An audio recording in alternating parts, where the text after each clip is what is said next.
جميعا. في البدء نشكر الله تبارك وتعالى الحنان المنان الذي أسند إلينا حمل هذه الرسالة العظيمة والمهنة الإنسانية الأخلاقية النبيلة.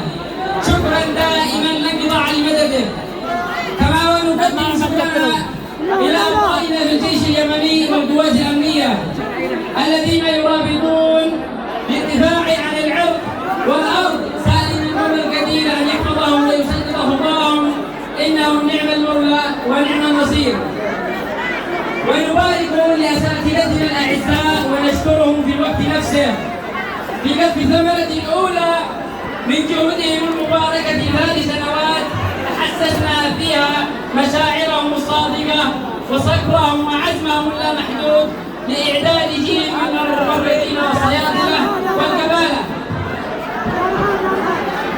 ليكونوا نموذجا مميزا في إحداث تغيير شامل نحو تطبيق الممارسات العلمية والعملية الصحيحة ليصبحوا روافدا من العطاء لهذه المهنة الإنسانية الجليلة.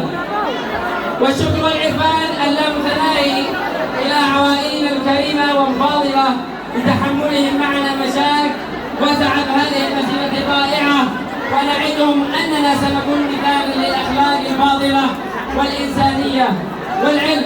كما ونهنئ أنفسنا أننا أصبحنا رسل الرحمة والمحبة والخير، ونسأل الله أن يوفقنا في رسالتنا ونكون يد العون بعد الله تعالى لمساعدة المرة.